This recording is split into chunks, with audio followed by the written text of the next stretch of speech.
کس زندگی کو ہمارے لیے نمونہ بتایا ہے۔ آج دیکھیں کہ انسان کا یہ طریقہ ہے کہ جو جس سے متاثر ہوتا ہے اس کو کاپی کرتا ہے، اس کو فالو کرتا ہے، اس کے نقش قدم پہ چلنے کی کوشش کرتا ہے۔ یعنی دنیا میں جو جس سے متاثر ہوتا ہے اسی کی طرح ہر کام کرنے کی کوشش کرتا ہے۔ میں مثال دے دوں، آج کل ایسے لباس چل گئے ہیں، ان کو لباس کہنا بھی غلط ہوگا کہ وہ لباس پہنتے ہیں تو ان کے جسم کی بناوٹ کی جو ساخت ہوتی ہے وہ بھی معلوم پڑتی ہے، بدن کی جو حیت ہوتی ہے وہ بھی ظاہر ہوا کرتی ہے۔ اب اگر کوئی ان سے پوچھے کہ تم نے ایسے لباس کو کیوں پہنا جس سے تمہیں تکلیف ہو، جس سے عریانیت کا مظاہرہ ہو، یعنی جس سے تمہارے بدن کی نمائش ہو، تو وہ جواب دیں گے حضرت ہم کسی سے امپریس ہیں، ہم نے کسی کو کاپی کیا ہے، ہم نے کسی کو اپنایا ہے۔ مگر اے زندگی اپنانے والوں، اے کسی کے پیچھے چلنے والوں، میں تمہیں ایک نظریہ دے کے جا رہا ہوں۔ اگر دنیا میں تمہیں کسی کے پیچھے چلنا ہے تو اس کے پیچھے چلنا ہے جو جنتی ہے۔ اگر اس کے پیچھے چلو گے تو پیچھے پیچھے تم بھی جنتی ہو جاؤ گے، اور اگر دنیا میں اس کو چنو گے جو جہنمی ہے تو خدا نہ خواستہ کہیں تمہارا بھی طے ہو جائے۔ تو اب آؤ پتہ لگاتے ہیں کہ جنتی کون ہے۔ اگر زندگی چننا ہے تو محمد مصطفیٰ کی چننا ہے جو جنت کے مالک ہیں، یا ان کی زندگی چننا ہے جن کو رسول نے جنت کا مالک بتایا ہے۔ آؤ رسول سے پوچھتے ہیں کون جنتی ہے، تو میرے آقا فرمائیں گے ابو بکر فی جنہ، عمر فی جنہ، عثمان فی جنہ، علی فی جنہ، سعد فی جنہ، سعید فی جنہ، زبیر فی جنہ، عبداللہ ابن عبد الرحمن ابن عوف فی جنہ، الحسن والحسین سید الشباب اہل الجنہ، فاطمہ سیدۃ النساء فی الجنہ۔ اگر ہمیں زندگی چننا ہے تو فاطمہ الزہرا کی چننا ہے، اگر ہمیں زندگی اپنانا ہے تو صحابہ کی اپنانا ہے، اگر ہمیں زندگی چننا ہے تو انہی کے پیچھے میرے مصطفیٰ کی زندگی کو اپنانا۔ سبحان اللہ، سبحان اللہ۔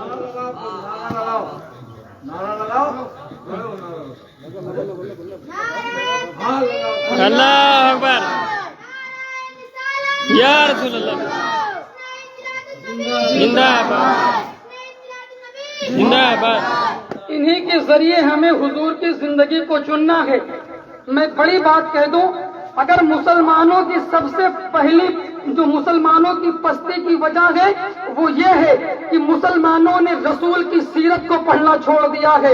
ہم اپنے پیروں کے قصیدے تو پڑھتے ہیں، ہمیں 50 باباؤں کی حکایت و کرامت تو یاد ہیں، لیکن ہم نے آمینہ کے لال کی سیرت کو چھوڑ دیا ہے، ہم نے آمینہ کے لال کی زندگی کو پڑھنا چھوڑ دیا ہے۔ ارے میں بڑی بات نہیں کہتا ہوں، اگر ہم نے آج کی تاریخ سے رسول کی سیرت کا چیپٹر اپنی زندگی میں اوپن کر دیا، رسول کی زندگی کو ہم نے پڑھنا شروع کر دیا، تو قسم خدا کی میں کہتا ہوں کہ ہماری سیرت کی کتاب مکمل ہو یا نہ ہو، لیکن ہمارے دل اور ہماری زندگی کی سیرت کی کتاب مکمل ہو جائے، ہماری زندگی کی کتاب مکمل ہو جائے گی۔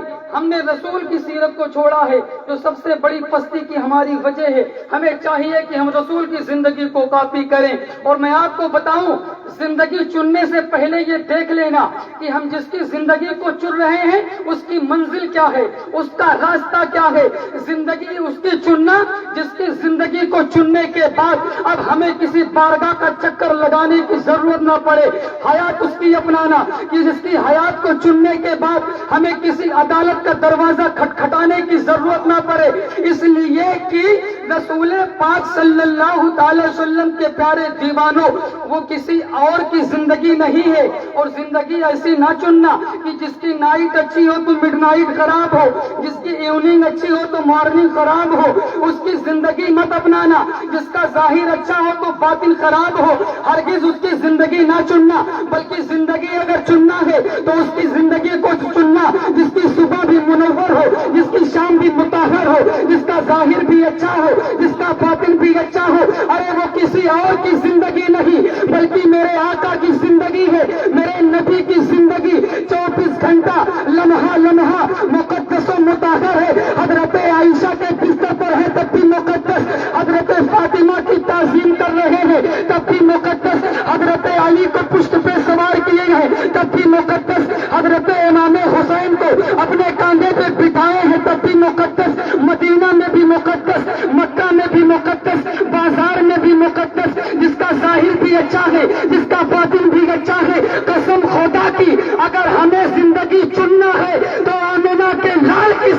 چننا ہے, عبداللہ کے نور نظر کی سبحان زندگی, اللہ سبحان اللہ. آمینہ کے لال کی زندگی کو چننا ہے. میں بڑی تیزی, زیادہ وقت نہیں لوں گا, بڑی تیزی کے ساتھ دیکھیں میرے آقا کے پیارے دیوانوں, دنیا کے بڑے بڑے لیڈروں کو اٹھاؤ, دنیا کے بڑے بڑے رہنماؤں کی سیرت کو پڑھو, دنیا کے بڑے بڑے جو ہے لوگوں کی زندگی کو اٹھاؤ. ارے یہ تو چھوڑو دنیا کے لیڈروں کے, دنیا کے نیتاؤں کا چکر چھوڑو, ارے میرے نبی کی طرح تو کسی نبی کی زندگی نہیں, میرے پیغمبر کی طرح تو کسی پیغمبر کی زندگی نہیں. بس چند مثالیں ہیں, اس کے بعد میں اپنی جگہ لوں گا. حضرت آدم علیہ السلام ابو البشر ہے, عاجزی ان کے پاس, گریہ وزاری ان کے پاس, رونا ان کے پاس, فخر ان کے پاس, تمکن ان کے پاس, اللہ کی یاد ان کے پاس.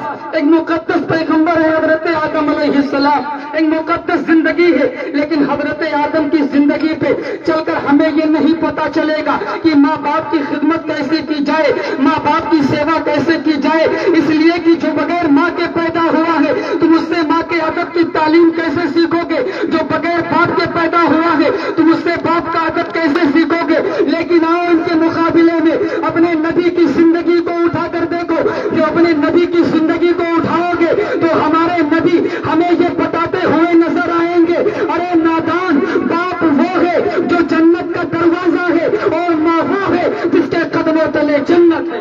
سبحان اللہ سبحان اللہ. ماں وہ ہے جس کے قدموں تلے جنت ہے. حضرت عیسیٰ علیہ السلام اللہ کے جلیل الشان نبی ہیں, اللہ نے بے پناہ طاقت و قوت سے نوازا ہے, اللہ نے بے پناہ اختیار عطا فرمائے ہیں. یہاں تک کہ حضرت عیسیٰ علیہ السلام کوڑھیوں کو شفا دے دیتے ہیں, جس کے سفید داغ ہو جائے اگر اس کے بدن پہ ہاتھ پھیر دے تو ہمیشہ کے لیے شفا یاب ہو جاتا ہے, ہمیشہ کے لیے صحیح ہو جاتا ہے. ایک مقدس پیغمبر ہیں, ایک مقدس زندگی ہے, لیکن حضرت عیسیٰ علیہ السلام کی زندگی پہ چل کر ہمیں یہ نہیں پتا چلے گا کہ بیوی کے حقوق کیسے ادا کیے جائیں. اس لیے کہ جو مجرد رہا ہو, جس نے شادی نہ کی ہو, اس سے کیا سیکھو گے کہ جب بیوی موڈ میں ہو تو کیا کیا جائے اور جب غصے میں ہو تو کیا کیا جائے. یہ حضرت آدم اور حضرت عیسیٰ علیہ السلام سے آپ نہیں سیکھ پائیں گے, اس لیے کہ انہوں نے شادی نہیں کی. اور حضرت عیسیٰ علیہ السلام کے جو فالوورز ہیں, ان کے جو ماننے والے ہیں, وہ کہتے ہیں شادی چھوڑو, شادی چھوڑو. اور میرے مصطفیٰ کے یہاں کیا ہے, شادی چھوڑو نہیں بلکہ رشتہ جوڑو. اب نکاح من سنتی, نکاح میری سنت ہے. اب جس میرے نبی نے جو ہے 11 قبیلوں تک شادی کر کے 11 قبیلوں تک اسلام کو, نور کو پھیلا دیا, اور میرے نبی نے گویا کی اعلان کر دیا کہ جس طریقے سے میں مرد ہو کے جو ہے اور مردوں میں مبلغ بن کے تعلیم دے رہا ہوں, اسلام کو پھیلا رہا ہوں, ایسے ہی میری ازواج مطہرات عورتوں میں مبلغات بن کے دین کی تبلیغ کریں گی, دین مصطفیٰ کو آگے بڑھاتے رہیں گی.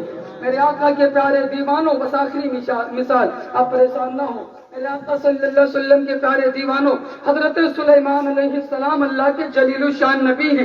اللہ نے بے پناہ طاقت و قوت سے نوازا ہے, بے پناہ اختیار عطا فرمائے ہیں. حضرت سلیمان علیہ السلام اتنے پاورفل نبی ہیں کہ دریاؤں پر ان کی حکومت, ہواؤں پر ان کی حکومت, فضاؤں پر ان کی حکومت, چرند و پرند پر ان کی حکومت, ہر جگہ ان کی حکومت. لیکن حضرت سلیمان علیہ السلام کی زندگی کو دیکھیے گا. اب حضرت سلیمان علیہ السلام کی زندگی کو اگر چاہے ایک بڑا آدمی تو چن سکتا ہے, ایک ڈاکٹر تو اپنا سکتا ہے, ایک فوجی تو اپنا سکتا ہے, ایک طبیب تو اپنا سکتا ہے, ایک منسٹر تو اپنا سکتا ہے. یعنی حضرت سلیمان علیہ السلام کی زندگی کو ایک بڑا آدمی چن سکتا ہے. لیکن اگر غریب آدمی سوچے کہ میں کیا میرے لیے بھی سلیمان علیہ السلام کی زندگی نمونے عمل ہے, تو وہ نہیں چن سکتا ہے. کیا ایک محتاجی کے عالم میں زندگی بسر کرنے والا سوچے کیا میرے لیے بھی نبی کی زندگی نمونے عمل ہے, تو اس کے لیے ہو سکتی ہے کہ نہ ہو.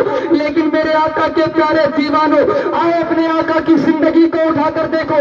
1,24,000 کم و بیش انبیاء کرام کی سیرت کو فردن اٹھا کر پڑھو, ان کی زندگی کو پڑھو, تو کسی کی بھی زندگی میرے نبی کی طرح کامل نہیں ہے، میرے نبی کی طرح اکمل نہیں ہے، میرے نبی کی طرح مقدس و مطہر نہیں ہے، اس لیے کہ میرے نبی کے وہ زحمہ کی زندگی ہے۔ ڈاکٹر چاہے تو آئیڈیل بنائے، طبیب چاہے تو آئیڈیل بنائے، فوجی چاہے تو آئیڈیل بنائے، چیف چاہے تو آئیڈیل بنائے، منسٹر چاہے تو آئیڈیل بنائے، محتاجی کے عالم میں بسر کرنے والا چاہے تو آئیڈیل بنائے، ایک غریب آدمی چاہے تو آئیڈیل بنائے، حتیٰ کہ جانور چرانے والا سوچے کیا میرے لیے بھی میرے نبی کی زندگی نمونہ عمل ہے؟ تو میرے نبی نے آج سے 1400 برس پہلے بکری کو چرا کر یہ بتا دیا تھا، اے چروا ہو تم غم نہ کرنا، تمہارے نبی کی زندگی تمہارے لیے بھی نمونہ ہو۔ میں کافۃ للناس بن کے آیا ہوں، میں سب کا نبی ہوں، میں سب کا نمونہ بن کے آیا ہوں۔ میرے آقا کے پیارے دیوانوں، عجیب لوگ ہیں، حماقت کی بات کرتے ہیں، ان کی حماقت میں اپنا وقت برباد نہیں کروں گا۔ بس یہ جانے کہ اللہ کے رسول جیسے تشریف لائے اس دنیا میں کوئی آنے والا نہیں ہے۔ اللہ کی بارگاہ میں دعا ہے کہ اللہ اس محفل کو قبول فرمائے، اور مجھ سے بولنے میں اگر کسی بھی قسم کی غلطی واقع ہوئی ہو تو اللہ کے اپنے فضل و کرم سے معاف فرمائے۔ استغفر اللہ ربی من کل ذنب واتوب الیہ۔ السلام علیکم ورحمۃ اللہ وبرکاتہ۔